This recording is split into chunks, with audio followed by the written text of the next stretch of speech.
Olá, bem-vindos ao podcast Vidas que Salvam Vidas, um produto de comunicação do Clube dos Bombeiros do Distrito Federal para evidenciar e valorizar figuras da corporação. Nessa primeira edição, estamos aqui com o deputado distrital Roosevelt Vilela. Tudo bem, Roosevelt? Seja bem-vindo. Tudo bem, prazer estar aqui com vocês, nosso presidente Jair, Janaína, boa noite, e toda a turma da Alfa Mentoria. A gente está aqui nesse espaço maravilhoso para esse bate-papo, né, Jair? Top demais, estamos alegres em estar iniciando esse projeto com o Roosevelt, que tem muita história de bombeiro, muito joga fora, né? Mergulhador de delta, resgate aéreo, tem muita história para contar aí do bombeiro, tem uma história de cuidado de vidas da sociedade e depois de cuidar de vidas do bombeiro, de família bombeiro militar. E agora ampliando, né, com a sociedade aí de Brasília. Total, esse podcast tem uma conexão tudo a ver, com essa categoria que é tão valorizada. E, Roosevelt, conta pra gente, assim, como começou a sua vida, na categoria, como foi a sua entrada no clube, complementando, óbvio, os trabalhos do Jair, que é o atual presidente, que vocês têm uma ligação e uma conexão incrível que eu tô sabendo. Então, descreve aí pra gente. É muito engraçado, né? As coisas aconteceram muito naturalmente, né? Depois a gente fica tentando achar uma explicação. Mas até hoje não encontrei. Mas eu sempre fui um jovem muito tímido, né? Muito acanhado. Deus me abençoou de entrar na corporação, que também foi uma coincidência. Nunca tinha pensado em ser bombeiro. Nunca tive um amigo próximo, familiar do Corpo de Bombeiros. E acabei na corporação, me apaixonei pela corporação. E a minha ida para o clube também foi uma outra grande coincidência, né? Eu lembro que um dado comando estava fazendo algumas alterações na corporação, né, Jair? E que afetava o meu quadro, que era o quadro de condutores e operadores de viatura. E aí, indignado com aquilo, que estava tomando um prejuízo na minha carreira, não achava que aquilo era justo.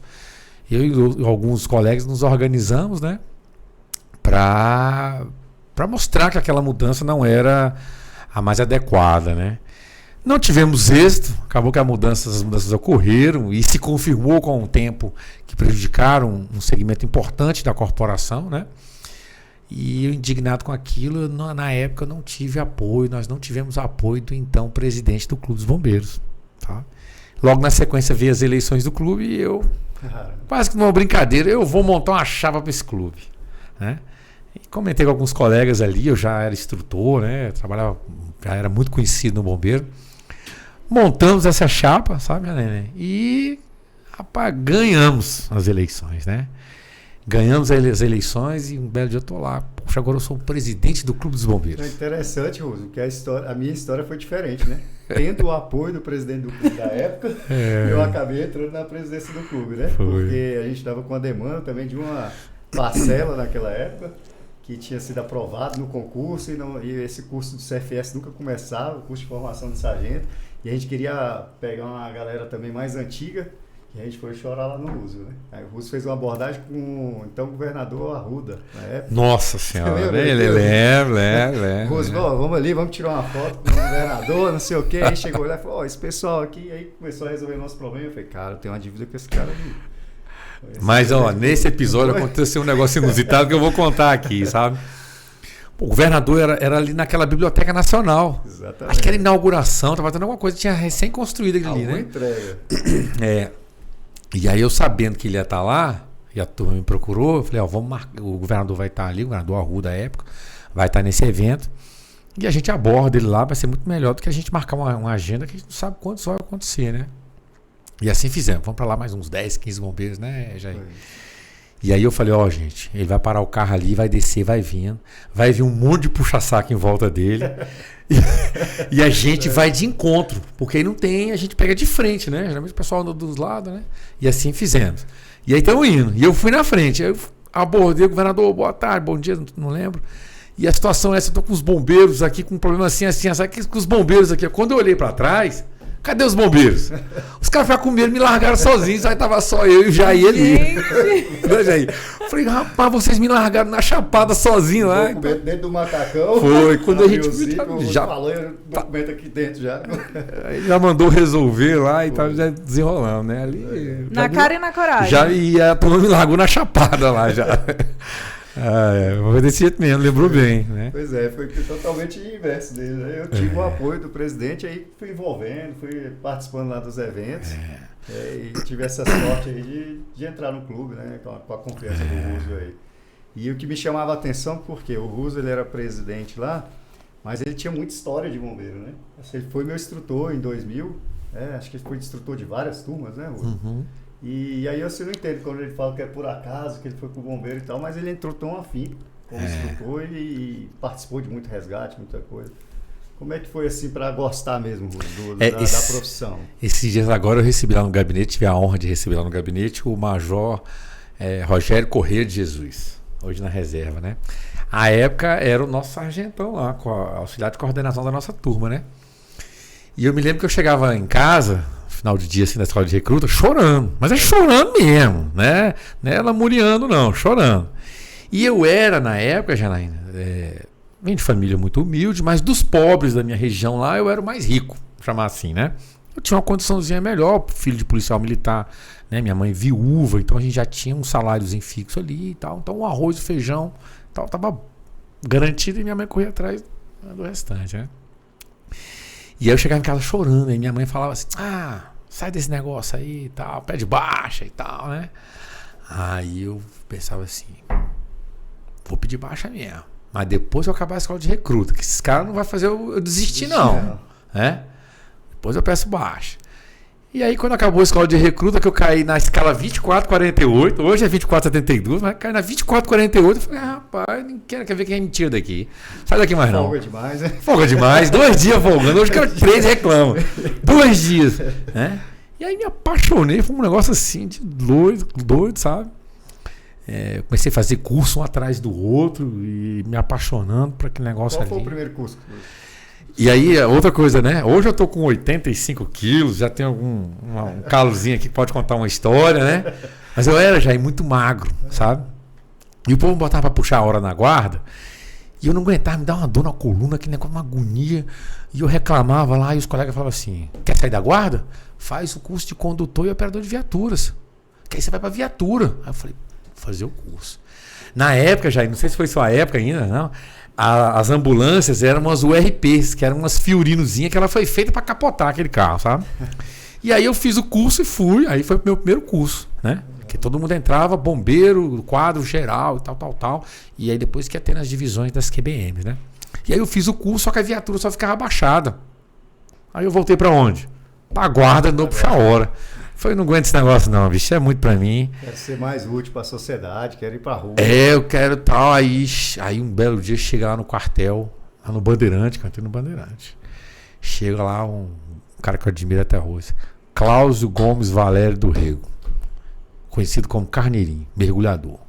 O bicho não andava não, ele flutuava assim, a gente olhava assim, aquele brevezão de mergulho. Os caras tinham... Mergulhador é quase um deus, né, Jair? E aí eu falei, aí os caras, Russo, esses caras aí não puxam hora, não. Eu falei, então é esse curso que eu vou fazer. Sabia nem nadar, bicho. Sabia nem nadar, nada de rio, né? E aí foi o meu segundo curso, superação, né? Sempre, né? Fui fazer o curso de mergulho do Corpo Bombeiro, né? Já tinha um condicionamento físico excepcional, mas em verdade, não sabia nadar. E aí os colegas da minha turma, os instrutores, quando lembram dessa história, falam, Roosevelt sabia nem nadar e fez curso de mergulho. Eu falei, rapaz, eu fiz curso de mergulho, não é de natação não. É pra ficar debaixo d'água mesmo, né? E aí fui pro curso, graças a Deus. Quebrou a banca. Quebrei a banca. Todo dia eu era jurado de morte lá. De hoje ele não passa, né? E acabei de 40 alunos, mais ou menos, 7 terminaram e eu tava lá no meio, né? E a história de socorro lá com mergulho, como é que foi assim? Você já sentiu quando foi pro dia a dia lá? Não, primeiro que tem uma casta, né? Acabou isso, mas antigamente tinha uma casta. Você acha que você fez o curso de mergulhador e você já é o cara. Não, aí agora você tem que ser aceito pelo cardume. E eu fiquei lá uns 3 meses e os caras não me levavam pra beira de rio, sabe? Fica aí novinho. Até que um belo dia entra a ocorrência na sua aula de serviço, não tem jeito, você tem que ir, né? E eu fui olhando muito bem, né? Quem era o mergulhador mais antigo era o Ismael Araújo dos Santos, Vaqueiro. Vaqueiro.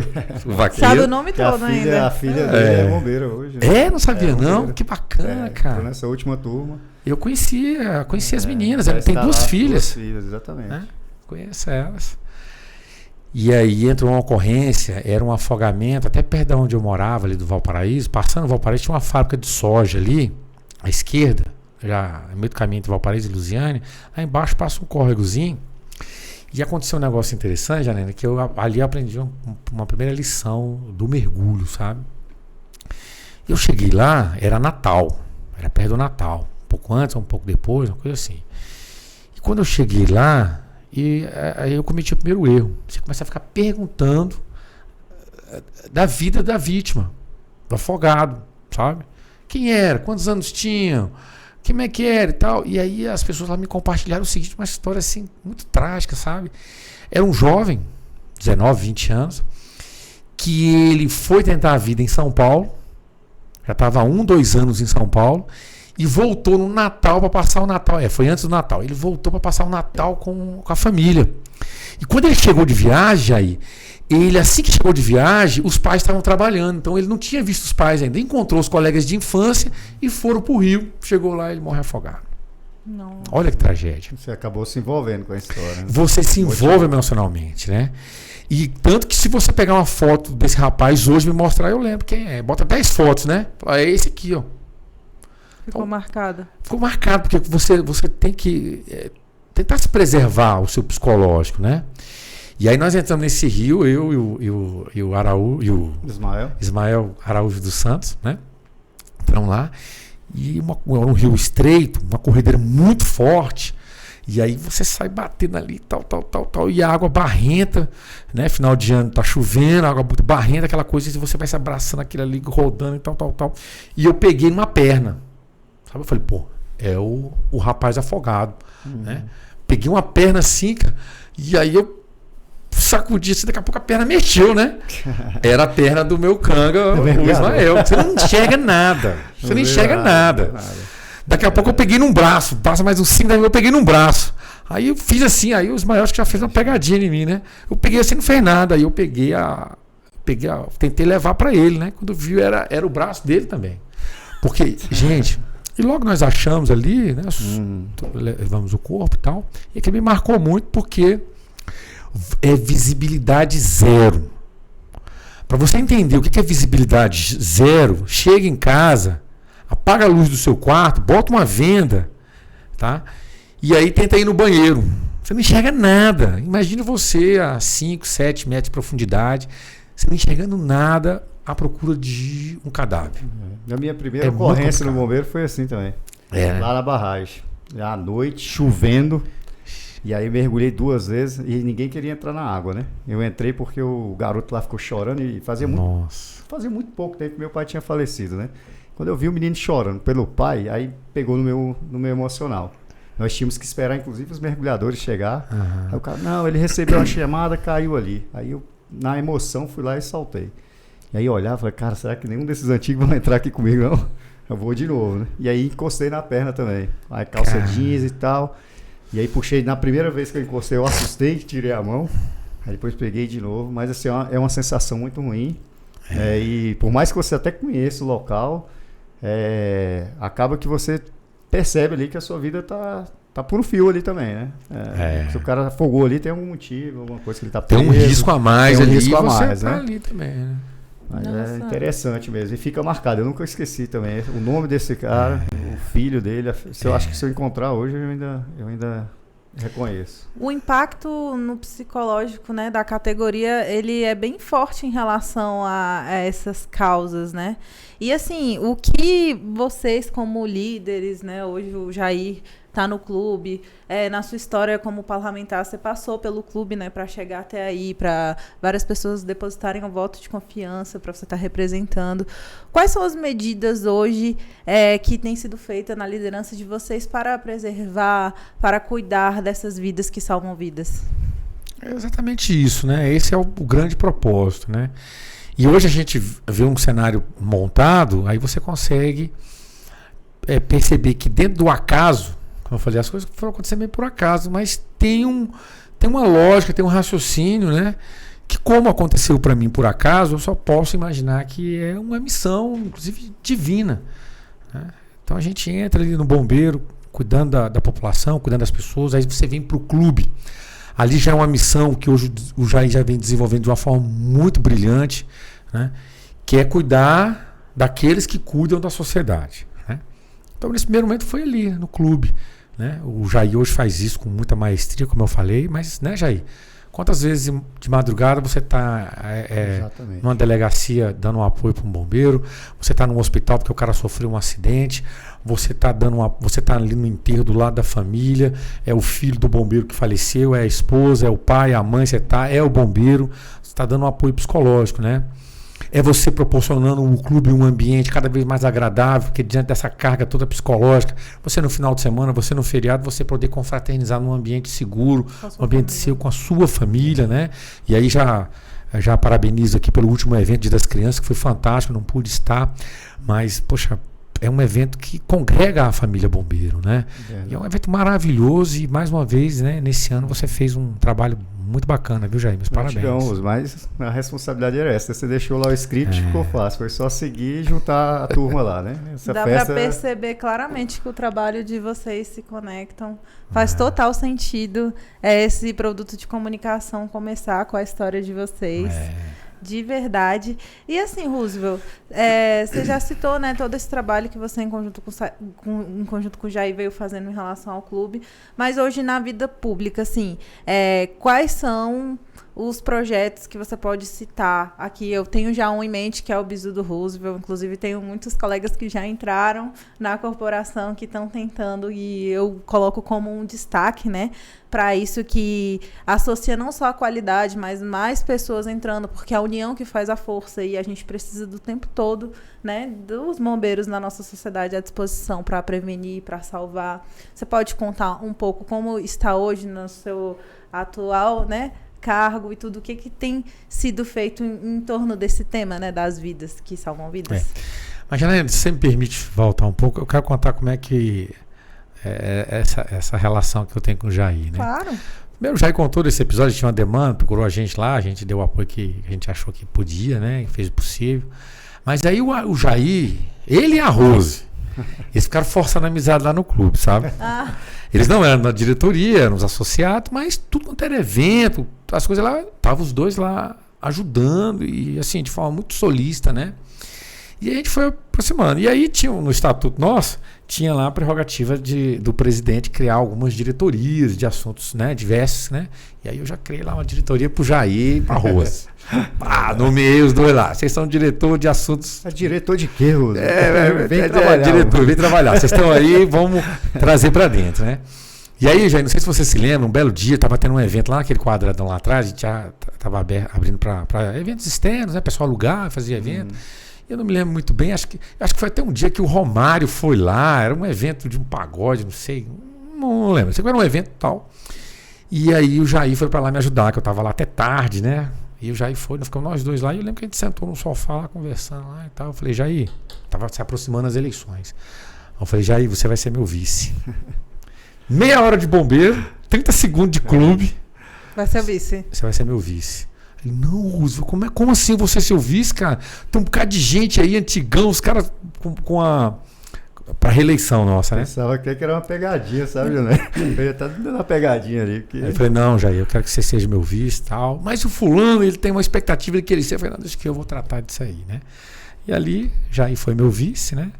Nós fomos reeleitos mais uma vez, logo depois veio a eleição, eu já fui para essa política externa, né?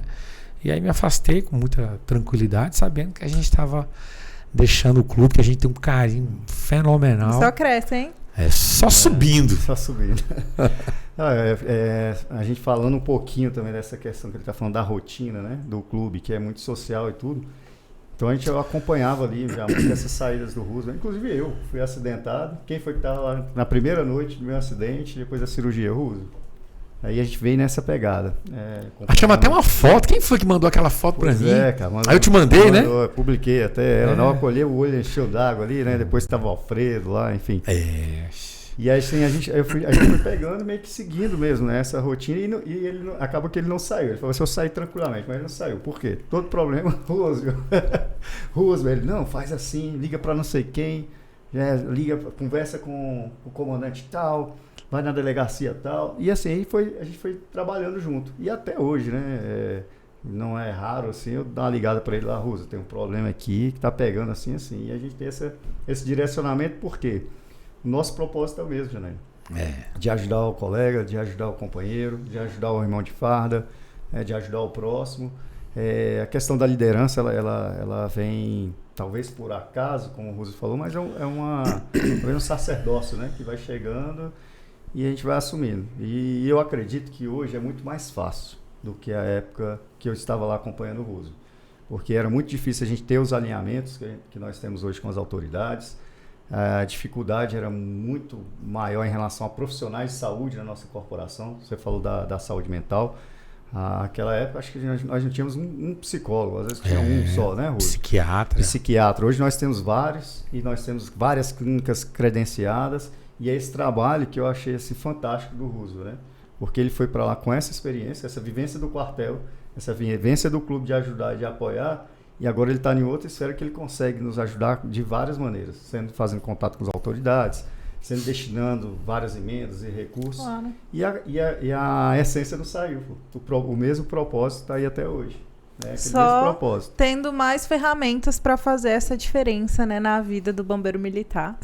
E esse produto aqui de comunicação é para realmente ressaltar histórias lindas, como vocês estão mencionando, né, para todo mundo que está acompanhando aí, compartilhar, assistir várias vezes. Vão ter vários recortes aqui, né, desse dia histórico do lançamento do podcast Vidas que Salvam Vidas. E nessa primeira edição a gente está aqui, né, com um apoiador que é a Alfa Mentoria, que é esse espaço lindo que a gente vai agora comentar um pouco também, né, que faz parte de toda a história da corporação, principalmente que tem esse viés educacional. E falando em viés educacional, também tivemos no mês de outubro, que é o mês de lançamento, né, desse produto aí, o reconhecimento com a medalha de mérito dos instrutores, né, nesse sentido educacional, nesse mês. Vocês podem falar também um pouquinho sobre isso pra gente, que são, né, fatos aí importantes de serem citados nesse produto. Hoje eu tive a honra de ser agraciado com a medalha, né? Mérito instrutor bombeiro militar. E a fase da minha carreira de bombeiro foi como instrutor. Eu trabalhei muito tempo, né, nessa área e tenho o maior respeito com os nossos instrutores, né? Mas também, Janaína, falando do que o Jair comentou aqui agora, nós temos uma lei que é essa percepção que você falou da questão psicológica, né? E o Jair comentou também. Nós temos uma lei que ela é o seguinte: todo profissional de segurança pública que se envolver em uma ocorrência impactante, com várias vítimas, etc., a lei ela determina que esse profissional, para voltar para a área operacional, ele tem que passar por uma avaliação psicológica. Porque você vai absorvendo isso aí, né? Jair também foi muito tempo do serviço aéreo do Corpo Bombeiro. Eu peguei algumas ocorrências, você pega a ocorrência que tem uma criança lá de 5 anos, um exemplo. Você tem um filho em casa de 5 anos, você começa a ficar paranoico. Como isso não afeta, né? Entendeu?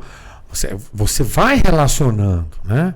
Esse cara tinha quantos anos? Como é que é? E aí tudo que coincide com você, você puxa pra você. Pô, o cara morreu novo, será que eu não vou... O cara bateu o carro, será que eu não vou bater o carro? Você tá com trauma de dirigir. Aí vem as fugas, o alcoolismo, a dependência, né? A síndrome de pânico, uma série, é o kit da humanidade hoje, né? E isso é muito intensificado em nós bombeiros, policiais militares, né, Jair? Somatiza muito, né? Somatiza muito, exatamente. A corporação tem se preparado, como você falou, hoje nós temos, salvo engano, são 6 ou são 9 psiquiatras, sabe? Tem psicólogos, tem um centro de assistência e tal, mas mesmo assim a gente vê, né, casos de suicídio, depressão. Isso é muito triste, né? Mas é um peso da profissão. E assim, as nossas autoridades são muito mais sensíveis a isso, né, hoje, né? A própria comandante-geral ela é psicóloga. Né? Humanizada, tem esse viés, essa ideia de ajudar e de contribuir, né? Então a gente tem evoluído bastante. Eu lembro muito do Russo também brigar por essas vagas de psicólogo, de psiquiatra sempre, né? De brigar por esses hospitais que nos atendem hoje, os conveniados. Então isso é muito importante, vem somando para a nossa categoria. Voltando um pouquinho à questão dos instrutores, é interessante falar também que teve uma lei, né, Russo, que foi de sua autoria, sim, que determina o dia, né, do instrutor. Estabelece o dia do instrutor militar, instrutor e monitor militar, né, que é o dia 17 de outubro, lei 6.823. Né, é um gesto simbólico, né, para lembrar, temos que respeitar o instrutor. A corporação comprou a ideia, a partir da lei ela fez a portaria, e aí, a partir dessa portaria, instituiu a medalha, que foi esse movimento hoje. É muito importante, porque a família, Jair, vê o bombeiro saindo de casa, mas a esposa fala, mas você trabalha mais que todo mundo, você tem que estar estudando em casa, tem que estar fazendo o quê? Aí fica difícil de você explicar isso, né? E agora não, ele levou a família lá, ele volta para casa com a medalha, fui reconhecido, né? Isso é um passo, né? Existem outros movimentos que estão sendo feitos de reconhecimento na educação, e foi citado também que a educação ela impacta totalmente até na segurança pública, seja para as pessoas não cometerem os crimes e principalmente para se cuidarem, né, tendo a informação, estarem instruídos para cuidarem da saúde, enfim. O Russo comentou aqui sobre as escalas, né, de serviço. Por exemplo, o instrutor não tem essa escala. Um curso de tripulante desse, curso de mergulho, muitas vezes a gente fica a semana toda no quartel ou no meio do mato, num acampamento. Sai 5 horas da manhã de casa, 3h30 da manhã para acompanhar a sobrevivência na água. Sim. Então, assim, é toda uma rotina diferenciada, e acho que a família realmente tem que entender isso, ver e ter essa oportunidade de ver o militar sendo homenageado. Né? Foi muito legal essa lei, inclusive depois do dia do professor, né? O dia do professor é dia 15, né? Foi bem legal. Então, assim, alinhou tudo. E é isso, gente. O podcast Vidas que Salvam Vidas está aqui para debater ações em prol da categoria, em prol da população como um todo. E só voltando ao assunto sobre os apoiadores. Temos o apoiador Alfa Mentoria, onde estamos gravando esse conteúdo aqui, né, nesse espaço em Águas Claras, que atende a categoria nos sentidos educacionais aí de forma 360. E o Roosevelt e o Jair vão falar um pouquinho também, né, desse espaço e de projetos que estão associados a ele. Por exemplo, o Bizu do Roosevelt, que eu quero detalhes aí desse projeto que tá dando o que falar no público jovem. A Alfa Mentoria é um projeto fantástico, o espaço aqui, vocês estão de parabéns, né? E quando começou toda a tratativa, que já tem um certo tempo, com relação ao próximo concurso público, né? Então a gente é muito demandado lá no gabinete, quando vai sair, quando não vai sair e tal. Então a gente tem trabalhado, primeiro é importante ressaltar que a gente tem trabalhado junto ao Comando Geral para que esse edital saia o quanto antes, né? E esse concurso esteja na rua. Mas a gente sabe hoje que a concorrência para entrar no Corpo de Bombeiros, em qualquer concurso público, é muito grande. Então a pessoa tem que se preparar, né, Jair? Sim. Com brevidade. E a Alfa Mentoria já de pronto ombreou com a gente, né? Nós fizemos um aulão esses dias, né? Que aí é o Bizu do Roosevelt, né? Que é o que a gente quer? A gente quer manter essas pessoas, esses jovens que têm um sonho de serem bombeiros, né, bem informados, né, mostrar para eles que tem toda uma estrutura para eles serem recebidos. Né? A Alfa Mentoria vem colaborar com a corporação para que a gente tenha, a partir desse concurso, os melhores. A gente quer que os melhores, e os melhores quem são? Os melhores é você. O melhor é você. Basta você se preparar. Claro, se ele for fazer como eu fiz há 30 anos atrás, né, que eu fiz a inscrição e fui lá e fiz a prova. Diferente, né? É diferente. Ninguém mais passa em concurso. Não é porque eu era inteligentão, não, Jair. É porque a metodologia mudou. As coisas mudaram totalmente, né? Então tem que se preparar. A Alfa Mentoria tem mostrado que tem uma capacidade de levar a informação de forma adequada e para que você possa ter o conhecimento e concorrer num outro patamar, né? E fazer parte da família. A Alfa tem ajudado muito também, Russo, a comunidade nossa, né? Vou dizer assim, a família Bombeiro Militar. Porque com essa parceria com o Clube dos Bombeiros, vários filhos de bombeiros estão tendo a oportunidade de estudar com uma equipe muito qualificada, com valores diferenciados. E outra coisa, já vivendo o nosso ambiente, né? Que eles vão para o clube, nadam, fazem treinamentos lá, fazem café da manhã, faz um bizu do Roosevelt igual aquele que vários profissionais do bombeiro, pessoas que já viveram e vivenciaram a nossa realidade, vão lá e conversam com o pessoal. Não é só assim um concurso público, um emprego qualquer. Nós já estamos procurando pessoas que se identifiquem com o nosso propósito de vida, com o nosso sacerdócio, que é salvar vidas. Eu acredito que a Alfa tem feito muito bem esse link, né, Roso? Sim, a Alfa e você também, viu, Jair, lá no clube. Essa turma que entrou nesse último concurso aí, vários mesmo vieram falar comigo, que foram treinar natação lá no clube, faziam os treinamentos pro TAF ali no clube, né? E você recebia essa turma toda de braços abertos, né? Então isso é muito bacana, né? Importante. Show de bola. E assim, Roosevelt, conta pra gente o que é ser bombeiro pra você. Eu costumo dizer o seguinte, que bombeiro é a melhor profissão do mundo, né? Na verdade, já corrigindo, não é uma profissão, é um modo de vida, né? Você vive aquilo. É diferente de um escriturário, que ele tem um horário para entrar, um horário para sair, a hora que ele sai, ele se desliga daquilo ali, entendeu? E ele tem uma vida particular, totalmente adversa àquela profissão dele. Nós, bombeiros, não, né, Jair? A gente vive aquilo 24 horas por dia, né? E uma coisa que é interessante, que a sociedade ela nos reconhece, mas ao mesmo tempo é uma cobrança. Onde você chega? O cara fala, eu sou médico, qual é o professor? Você não, sou bombeiro. De 10 fazem um comentário. Ah, você é bombeiro? Não. Se tem uma profissão que eu admiro, que eu respeito, é o bombeiro. Vocês estão de parabéns. Ali, aquele é um reconhecimento, mas também é uma cobrança. Em você eu confio. Aí você... É um estilo de vida ali que você tem que se comportar naquele estilo de vida. Exatamente. Né? Tem que se... Então, aí já te cobra uma postura. E que postura é essa? A postura de atitude. Né? De não ser indiferente para as mazelas da sociedade. Total. E aí elas começam o seguinte: você está aqui, uma pessoa passa mal ali, o bombeiro instintivamente ele vai chegar lá e vai falar, o que está acontecendo aqui? Ele já vai tomar algumas atitudes. Se no condomínio acontece alguma coisa, o pessoal te liga. Vai bater na tua campainha. Acontece, já te liga. Você é o resolvedor de problema. Todo bombeiro, você que está nos vendo aqui agora, todo bombeiro.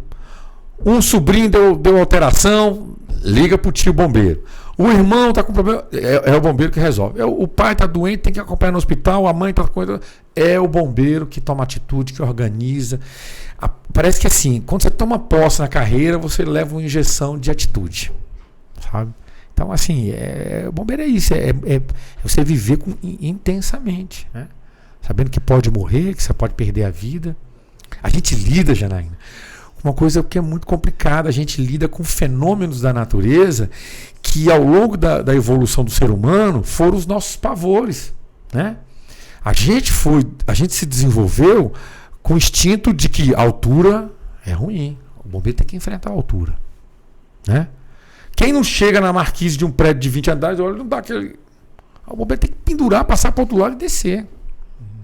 O bombeiro, ele vive enfrentando o fogo. Quem não tem pânico de fogo? O bombeiro tem que ir lá para o fogo. Lado, né? As profundezas. O bombeiro liga com a profundeza das águas. Né? Então o bombeiro liga com isso. Lida com a profundeza, lida com a altura, lida com o fogo. Lida com veneno, lida com um animal peçonhento, lida com... Deputado Russo, assim, tudo isso que o senhor falou vai lhe dando assim, mais conhecimento, mais habilidades, atitudes, atributos, valores que o senhor pegou durante a carreira. O que isso tudo faz diferença hoje lá na Câmara para o senhor? Ah, sim. Boa. Isso reflete o quê? Você entra no bombeiro, tem que cuidar da população. Aí daqui a pouco você vai para o clube, cuida dos bombeiros. E aí você vai para a Câmara Legislativa, levado pela família bombeiro, mas lá na porta do nosso gabinete não tem assim só problemas do Corpo de Bombeiros. No plenário, esse assunto eu não discuto, que esse assunto não tem a ver com a segurança pública. Não, nós discutimos o conjunto da sociedade. E aí você passa a se compadecer por uma outra ótica com relação à população. E aí, Jair, a gente chega agora 5, 6 anos de mandato, né, como deputado, 6 anos contando o primeiro como suplente, né, sendo o deputado que mais destinou recursos na história do Distrito Federal para a segurança pública. Somados, passaram pela Câmara Legislativa algo em torno de 200 deputados, desde quando ela foi criada. Sabe, Janaína? Se você pegar o deputado número 1 que entrou na Câmara, o 2, os 200, e soma tudo que eles conseguiram de recursos para segurança. Eu, no meu mandato, consegui destinar mais do que todos eles juntos. Tá? Foi para a saúde do bombeiro, foi para a instrução dos bombeiros, para equipamento. Se eu falo bombeiro, para a polícia militar. E consequentemente para toda a população, porque é base. Que o bombeiro bem equipado, bem preparado, ele vai prestar um melhor serviço. Mas, Rússio, você ficou na cerca do Corpo Bombeiro, da segurança pública? Não. Hoje eu sou um dos parlamentares que mais tem contribuído para melhorar o ambiente escolar do Distrito Federal. Aquilo que você acabou de falar. Você faz segurança também, melhorando a educação. Total. Né? Em Brasília, nós temos algo em torno de 750 escolas públicas. Dessas, Jair, 750, 100 escolas públicas de alguma forma receberam recurso nosso. É muita coisa, né? Pelo ensino militar. Mais de 100, já passamos de 100, a Brenda está me alertando ali, chegando a 30 milhões de reais. E o que é isso? É um ar-condicionado para uma sala de aula. Né? Eu fico imaginando, quando eu estudei minha vida toda em escola pública, né? Como que eu aprendi que 8 vezes 8 é 64 numa sala de aula quente, 3 horas da tarde, em época de seca, no Distrito Federal? Porque é insuportável. Teto baixo, aqueles telhados de telha de amianto, sei lá, né? Não dá. Parquinhos, quantos parquinhos nós construímos? Fui agora na Ceilândia inaugurar um parquinho, coisa fantástica, coisa de shopping. E os hospitais também, eu vi até pessoas que foram, né, contempladas com seus esforços de andar, né, do hospital de base, que é o maior, um dos exemplos, né? Mais uma coisa, né, Jair, que é em função dessa trajetória de bombeiro, né? Você começa, as pessoas, elas veem você, Roosevelt, minha mãe está com câncer e ela precisa de um tratamento, precisa de ajuda e tal, aí você não sabe o que vai fazer. Você não vai interferir no sistema de saúde para furar a fila. Isso é muito ruim. Aquela outra pessoa que não tem um telefone do deputado merece menos do que a pessoa que tem um telefone do deputado? Não. A gente não tem que interferir. Aí nós vamos interferir como? Mudando todo esse sistema para que todos possam ter um bom atendimento. E nesse leque de doenças, patologias que fazem a população sofrer por falta de um bom atendimento, né? As doenças renais também, que são extremamente traumáticas, né? Tem de sal e de doce. Eu acho que o câncer é a que mais faz sofrer o paciente. E a família. E a família junto. E piora quando você não tem um tratamento adequado. E aí nós começamos já a investir no tratamento de câncer. Né? E hoje a gente é um deputado que é a referência no tratamento de câncer. Né? O hospital de base, o 10º andar do hospital de base é a referência na internação oncológica. Se você for no hospital de base, o hospital de base tem 12 andares. O 10º andar é a internação oncológica. Se você descer no 9º andar, o caos está instalado. Se você for no 11º andar, o caos está instalado. Mas se você for no 10º andar, você vai falar assim, não, o elevador não foi para cima, não. O elevador me teletransportou para um hospital particular. Tudo reformado, tudo novo. Tá? Trabalho, fruto do trabalho do nosso gabinete. Nós destinamos recursos e acompanhamos. Lá no hospital de base, Jair, tem uma entidade lá que é a Rede Feminina de Combate ao Câncer. Que quem toca aquilo ali é a Verinha, que, por coincidência ou não do destino, mãe de bombeiro. Né? Todo ano eu mando recurso para ela, para fomentar. Hoje ela atende as mulheres com peruca. A pessoa carente vai lá fazer o tratamento, tem um lanche. Percebeu que tem dificuldade, cesta básica. Tudo são emendas parlamentares que nós destinamos. Esse ano agora foram 300 mil reais, né, para ele. Então, esse trabalho a gente vai fazer. Taguatinga, Hospital de Taguatinga, Ceilândia, Hospital da Asa Norte agora. Agora nós destinamos um recurso aqui para o Agarram. O Agarram é a referência nas cirurgias bariátricas, sabe? E o superintendente da região nos compartilhou.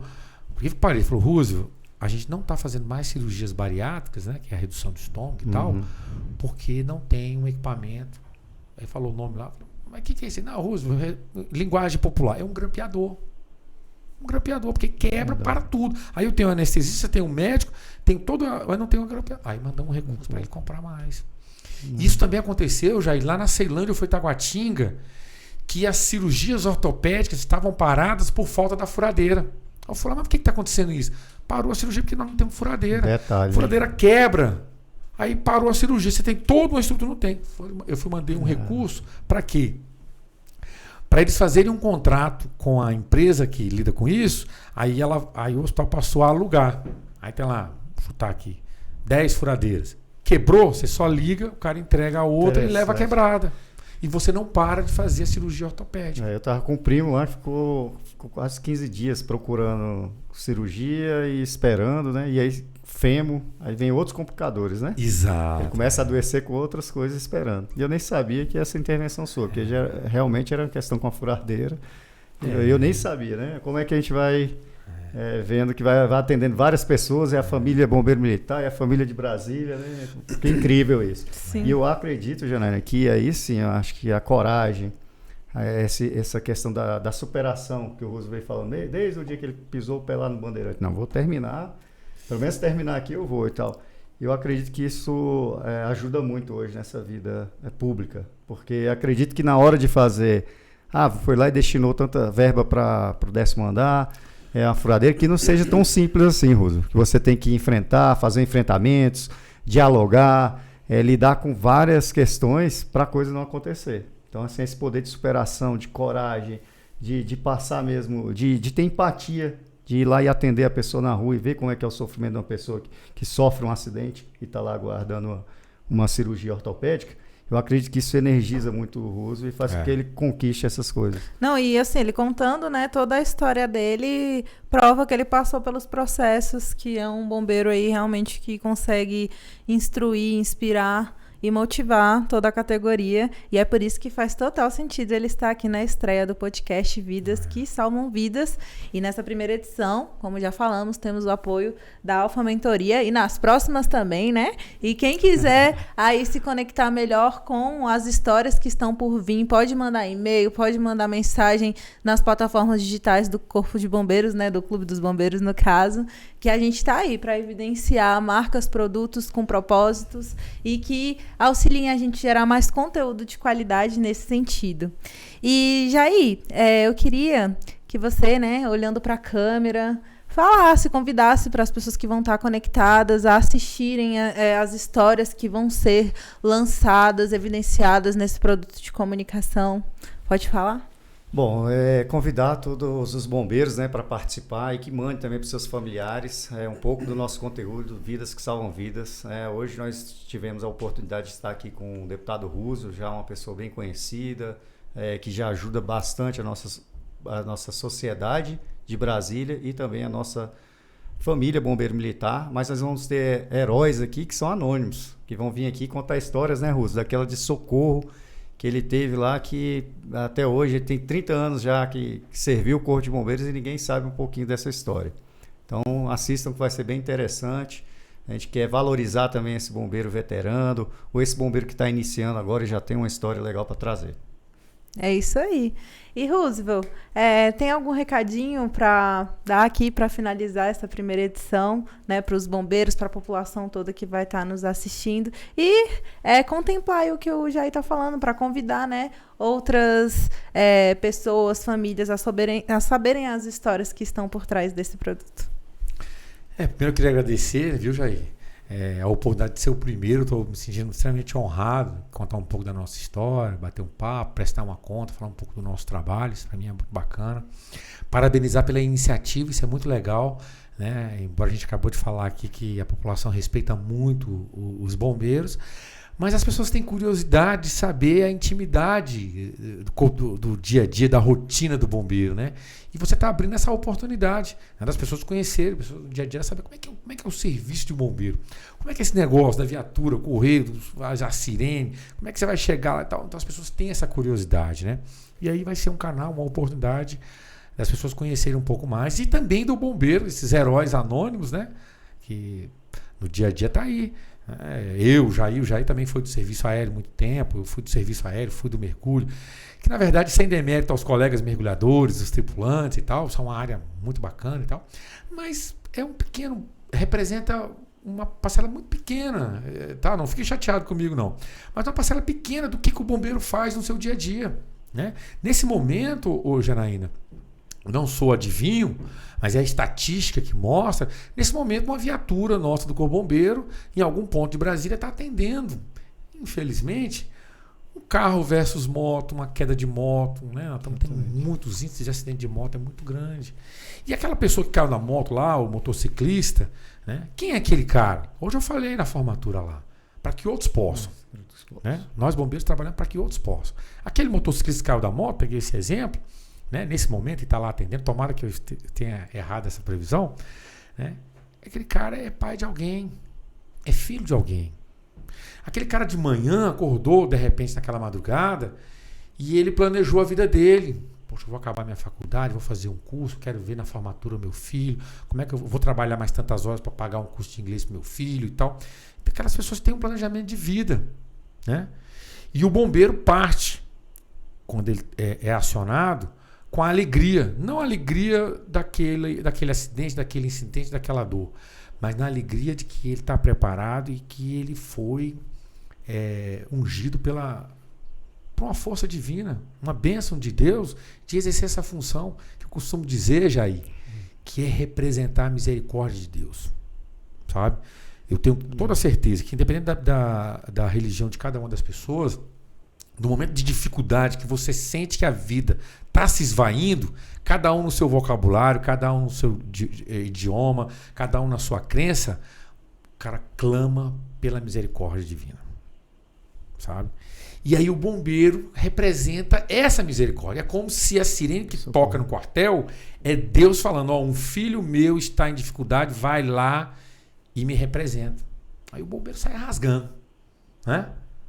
Porque ele está imbuído de uma missão divina, né? De fazer com que aquele possa voltar para casa e dar continuidade à sua vida. Esse é o papel do bombeiro, né?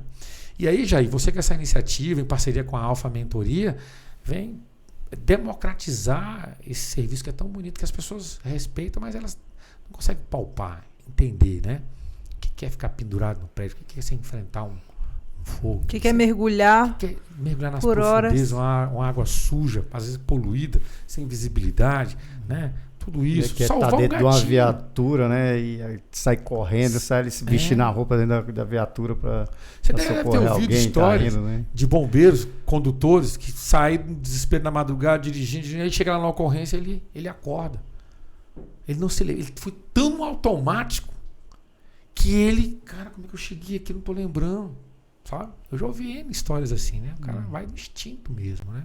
Então vocês estão de parabéns, tá? Pela oportunidade também da gente mostrar um pouco do nosso trabalho. E só mandar um abraço para todo mundo, né? Os nossos novos candidatos ao bombeiro aí, vamos se preparar, sejam bem-vindos, né? A Alfa Mentoria tá aí para dar esse apoio. Nós vamos fazer outros projetos aí para a gente manter vocês integrados aqui já com esse espírito bombeirístico, né? O Jair, meus parabéns lá pelo clube, você está fazendo um trabalho fantástico.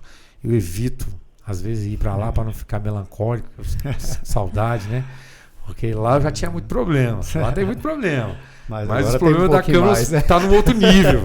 Diminuiu a quantidade, mas aumentou a intensidade, né? Uma grande responsabilidade. Né? E aí, Janaína, eu finalizo só dizendo o seguinte. Eu ia contar um exemplo, mas acho que uma ligação que eu tive ontem. Mas não, vou dar só o espírito da ideia, né?